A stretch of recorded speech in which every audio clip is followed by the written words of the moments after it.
Where are we? Brunei. And what have you done so far?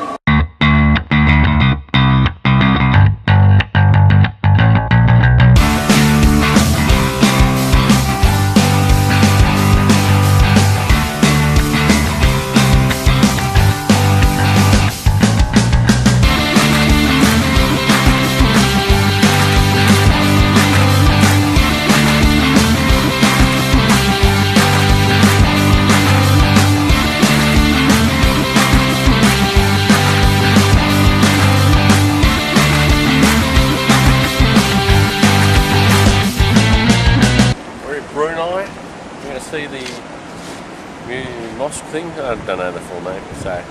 Make one up. Oh, that's right. The real name is Masjid Omar Ali Saifuddin. And to be honest, it is a very impressive building.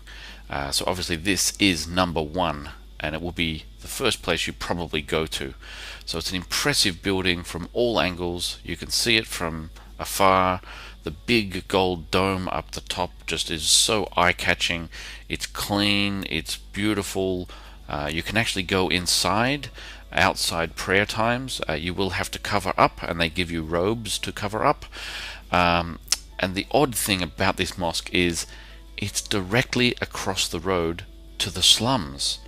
It's crazy and mind-boggling, the contrast, but that's what it is. So you have this massive, impressive mosque with all its wealth, and then just across the road, 10 meters away, are slums. It's just crazy.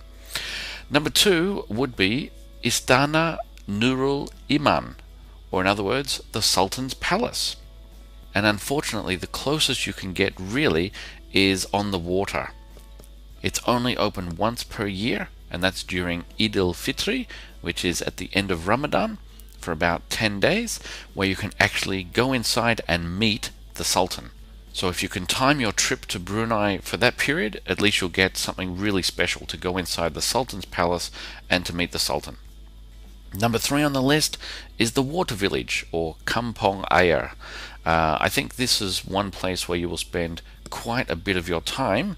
I was in Brunei for only 3 hours, and I spent about 30 minutes or more on a boat weaving in and out of Kampong Air, where there's all sorts of schools, police stations, fire brigades, and of course many houses. There are thousands of people who live on the water. Again, these are the poor people of Brunei, which is kind of sad when you can see the big mosque and the Sultan's palace right there, and yet all these people live in poverty and struggle just to make a living. Now, you can bargain for a water taxi driver. I think they start around $40 Brunei dollars. I got them down to about 25, but I'm sure you could get them down to probably 20. Locals, of course, will get them down to about 5, but as a tourist, you won't do much better than 25 Brunei dollars. Number 4 is the Royal Regalia Museum. Again, this is Brunei and the Sultan showing off all his wealth. It is really amazing. I highly recommend going in there.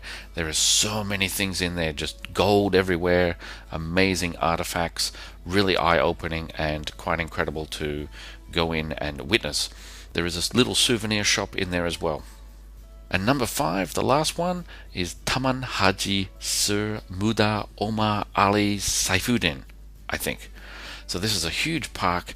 When I was there, it's just a huge open space, but obviously this is where the Sultan makes his important speeches, so I don't even think it gets used very often, but it's a huge, impressive place to see, take some photos, and then keep going. So they are the top 5 things to do in Brunei.